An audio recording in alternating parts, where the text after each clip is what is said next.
Hi hello నమస్తే welcome back ఆందాన్ నేను సతీష్ మందుల. మనం ప్రస్తుతం తుంగతుర్తి నియోజకవర్గంలో ఉన్నాం. తుంగతుర్తి నియోజకవర్గం అడ్డగూడెం మండలంకి సంబంధించి మానాయకుంట గ్రామంలో ఉన్నాం.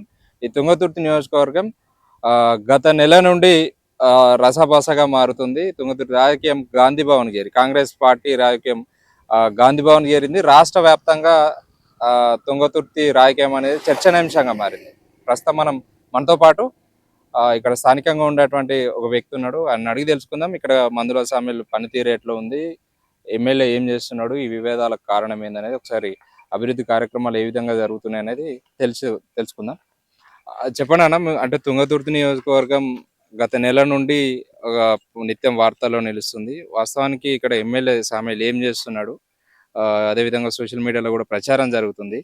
అసలు ఏం జరుగుతుంది తుంగతుర్తి? ఏం లేదు, సోషల్ మీడియాలో మొత్తం దుష్ప్రచారమే నడుస్తుంది. సామేలన్న గెలిచినప్పటి నుంచి ప్రతి రోజు నియోజకవర్గంలో ఉంటుండు. ఎవరికి ఏ సమస్య వచ్చినా ఎమ్మటే రెస్పాండ్ అవుతుండు.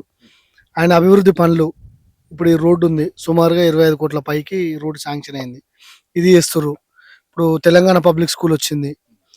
ఇప్పుడు పతాంజలి సరే ఏదో ఐటీ కంపెనీ ఏదో పడుతుందని అంటారు, అదొకటి చేస్తుండు. అన్న అన్ని మంచిగానే చేస్తుండు, కానీ జనాలు ఈ దుష్ప్రచారం చేస్తున్నారు సోషల్ మీడియాలో. కొంతమంది పడని వ్యక్తులందరూ కలిసి సామేలను బ్లేమ్ చేస్తున్నారు. సామేలన్న ఇప్పుడు తుంగతుర్తి కాన్స్టిట్యున్సీ దళిత ఎమ్మెల్యే, ఆయన పనులు చేస్తుండు, అందరికి అవైలబుల్ ఉంటుండు. ఆయన ఎందుకు బ్లేమ్ చేస్తున్నారు? కొంతమంది రాజకీయ స్వార్థం కోసం అందరినీ సామేలన్న అట్లా అంటారు, అంతే. పనులు చేస్తూనే ఉండు సామేలన్న. ఇంతకంటే ఎక్కువ ఏం చేస్తారు చెప్పు? బీఆర్ఎస్ గవర్నమెంట్లో ఏమైంది? ఈడ రోడ్లు చూడిపోయినట్టు మానాయకుంట రోడ్డు కావచ్చు, ఎల్దేవి రోడ్డు కావచ్చు, గడ్సింగారం రోడ్డు కావచ్చు, అసలు ఇటు సైడ్ అభివృద్ధి జరగలే. ఏమైనా మండలి ఇచ్చిన అంటాడు, మండలి ఇచ్చి ఇంతవరకు గవర్నమెంట్ బిల్డింగ్ కట్టడా. ఇప్పుడు మనకి ఎంపీడీఓ ఆఫీస్ శాంక్షన్ అయింది, ఎంఆర్ ఆఫీస్ శాంక్షన్ అయింది, అన్ని పడుతూనే ఉన్నాయి. పోలీస్ స్టేషన్ కూడా అవుతుంది. అన్న చేస్తూనే ఉండే. ఇంతకంటే ఇంకేం చేస్తారు? సుమారుగా 3,000 కోట్ల పైకి మనకి తుంగతుర్తి నియోజకవర్గానికి వచ్చినాయి. మూడు మూడు 3,000 కోట్ల పై 3 కోట్ల పైగా 3,000 కోట్ల పైగా. కానీ అయినా కూడా ఇంకా చేస్తలేడు. నీకేం చేయాలి? అన్న రోజు కాన్స్టిట్యున్సీలో ఉంటుండు, వస్తూనే ఉండు, అన్న చేస్తూనే ఉండు, కానీ పడక ఎట్లా చేస్తారు, అంతే. సో ఇంకొకరితో కూడా మాట్లాడే ప్రయత్నం చేద్దాం. రండి బ్రదర్, రండి. ఏం జరుగుతుంది తుంగతుర్తిలో? ఏం జరుగుతుంది? మీ ఎమ్మెల్యే పైన సోషల్ మీడియాలో విపరీతంగా ప్రచారం జరుగుతుంది. అట్లనే మన వివాదాలు కూడా ఒక విధంగా దాడులు చేపిస్తున్నారు ఎమ్మెల్యే మా పైన అంటున్నారు. వాస్తవానికి ఏం జరుగుతుంది? నియోజకవర్గంలో కాంగ్రెస్ పార్టీ అధిష్టానం ఎప్పుడైతే మందుల స్వామి గారికి టికెట్ ఇచ్చిందో ఆ రోజున మాకు పార్టీ పంపించిన అభ్యర్థి కాబట్టి మేమందరం కూడా కార్యకర్తలుగా ఉండి ఆయన గెలిపించుకోవడం జరిగింది. ఎంతో కష్టపడ్డాం, ఎన్నో ఇబ్బందులు పడి కూడా కాంగ్రెస్ పార్టీ బతకాలే, గెలవాలని చెప్పేసి చాలా కష్టపడి మేము పార్టీని అధికారం తీసుకురావడం జరిగింది. అయితే కొంతమంది విషయానికి వస్తే ఏంటంటే, ఎమ్మెల్యే గారు ఎప్పుడైతే ఎమ్మెల్యే గెలిచాడో ఆయనను రకరకాలుగా గెలిచిన మొదటి రోజు నుంచి మొదలుపెట్టారు. అంటే వెల్ ప్లాన్డ్గా కావాలని ఆయన మీద బురద తల్లి ఆయన రాజకీయంగా, ఎందుకంటే ఈ నియోజకవర్గం తుంగతుర్తి అంటే చాలా పోరాటాల గడ్డ. ఇక్కడ చాలా వరకు కూడా కాంపిటీషన్ ఎక్కువ ఉంటుంది. రకరకాలుగా మీరు చాలా చూసినట్టయితే తెలంగాణ రాష్ట్రంలో ఎప్పుడైనా సరే లాస్ట్ టికెట్ తుంగతుర్తే, లాస్ట్ రిజల్ట్ కూడా తుంగతుర్తికి వస్తుంది. కాబట్టి అంటే ఇది ఇక్కడ ఎంత ప్రచారం ఉంటుందో మనకు తెలిసిందే. ఇక్కడ కావాలని ఎప్పుడైతే మందస్వామి గారు గెలిచారో, ఇక ఇది ఒక దళిత ఎమ్మెల్యే అయిపోయిండు, ఇక మాకు పోటీ రారు చేయరు అని చెప్పేసి ఉద్దేశంతో కుట్రపూరితంగా ఎవరికో బానిసత్వం చేసుకుంటా, ఎవరు మెప్పు కోసం అని చెప్పేసి ఆయన మీద సోషల్ మీడియా వేదికగా చిల్లర మల్లర మాటలు మాట్లాడుతూ, స్థాయికి మించిన మాటలు మాట్లాడుతూ, చాలా ఇబ్బందికరమైనటువంటి మాటలు మాట్లాడుతూ చాలా మందిని ఇబ్బంది పెడతా ఉన్నారు. ఇది కరెక్ట్ పద్ధతి కాదు. ఆయన పని చేయనంటే ఆయన ఎన్నోసార్లు కూడా స్టేట్మెంట్లు ఇచ్చాడు పలు రకాలుగా. ఏమనంటే, నా దగ్గరికి రండి, నేను పని చేస్తాను, మీకు నేను మా దగ్గరికి వస్తే నేను చేయకుండా పోతానా అని చెప్పేసి ఆయన కూడా ఎన్నోసార్లు ఒక ఎమ్మెల్యే అయ్యుండి కూడా ప్రెస్ ముందరకు వచ్చి మాట్లాడిన సందర్భాలు మనం చూస్తా ఉన్నాం. అంతకంటే ఏ ఎమ్మెల్యే ఎక్కువ చెప్తాడు? కాబట్టి ఇదంతా కేవలం రాజకీయంగా ఎదుర్కోలేకనే చేస్తున్నట్టు మేము అనుకుంటున్నాం. చాలా తప్పది. ఓకే, అదేవిధంగా ఇప్పుడు మనం ప్రస్తుతం అడగూరు మండలంలో ఉన్నాం. అడగూరు మండలానికి అదే విధంగా గ్రామాలకు సంబంధించి ఎలాంటి నిధులు తీసుకొచ్చాను? మాకు అవగాహన ఉందా ఆయన తెచ్చినటువంటి నిధులు? ఉన్నది, ఎందుకంటే మనకు కళ్ళ ముందట కనబడుతున్నాయి కాబట్టి ఖచ్చితంగా మనం దాని గురించి మాట్లాడుకోవాల్సిందే.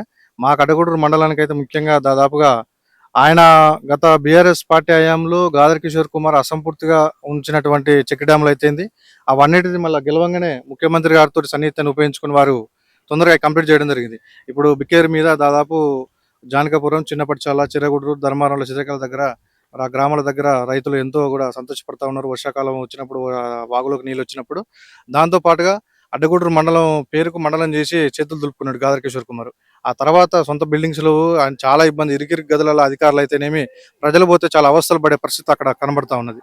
సో ఎమ్మెల్యే గారు ఏం చేశారంటే గెలిచిన తర్వాతకి నూతనంగా ఏర్పడినటువంటి నియోజకవర్గాల మండలాలలో నూతన బిల్డింగ్స్ తీసుకుని వచ్చాడు. అడ్డగూడూరులో కూడా ధర్మాన్ రోడ్డుకు మరి బిల్డింగ్స్ ఇప్పుడు పని స్టార్ట్ అయింది ఆల్మోస్ట్. పోలీస్ స్టేషన్ కూడా నూతన భవన్ కడతా ఉన్నారు. అలాగే దాంతోపాటు చాలా బిల్డింగ్స్ కూడా గవర్నమెంట్ బిల్డింగ్స్ కూడా అద్దె భవనాలలో ఉండొద్దు, ప్రజలు ఇబ్బంది పడొద్దు అని చెప్పేసి ఆయన ముఖ్యమంత్రితో మాట్లాడి మరి బిల్డింగ్స్ తీసుకురావడం జరిగింది. ఈ ఓవరాల్గా పరిపాలన అయితే చాలా బాగా ఉన్నది. అందరితో బాగానే ఉంటుండు. పనిచేసేవాడు ఎప్పుడైనా మాటలు చెప్పడు, చేతలు చేస్తుంటాడు. సో మందల సామెల్ గారు కూడా చేతల మనిషి, మాటల మనిషి అయితే కాదు. అందుకే ఆయన ముక్కుసూటిగా ఉంటాడు కాబట్టి ఆయన ఎవరు నచ్చపోవచ్చు బహుశా.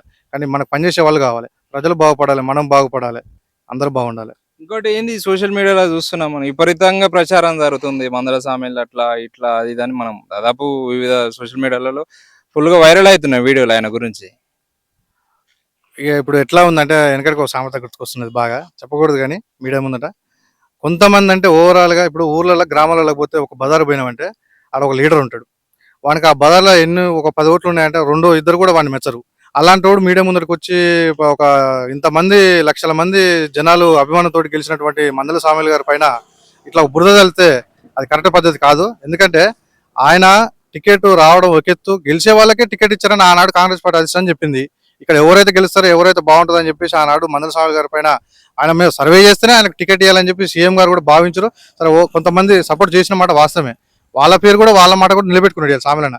కాకపోతే అక్కడ ఇక్కడ చెప్పుడు మాటలు చెప్పుకుంటా మందల సామెల్ గారిని ఇబ్బంది పెట్టాలి, రాజకీయంగా ఇబ్బంది పెట్టాలని చెప్పేసి ఆయన కాకపోతే ఈయనకు చెప్పుడు, ఈయన కాకపోతే ఆయన చెప్పేసి చాలా మందితో ఇట్లా గొడవలు పెట్టించుకుంటా ఈ మధ్యన చేరినటువంటి ఒక గుంపు తయారైంది. మా ఆడగూడ మండలం కూడా గుంపు తయారైంది. ఈ గుంపుకి ఏం పని పాటు ఉండదు.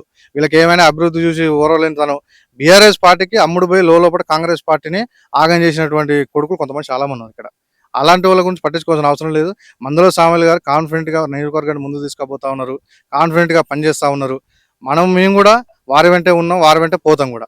మాకున్నది ఒకరే ఎమ్మెల్యే, ఒకటే కాంగ్రెస్ పార్టీ తుంగతుర్తి నియోజకవర్గాల. మాకు అవకాశం ఉన్నన్ని రోజులు మందల సామెల్ గారు ఇక్కడ ఇన్ఛార్జిగా ఎమ్మెల్యేగా ఉన్న రోజులు మాకు ఆయనే బాసు, మాకు ఇంకోరితో పని లేదు, మాకు ఆయనతోటే ఉంటాం మేము. ఆ విధంగా ఉంటుంది అనమాట.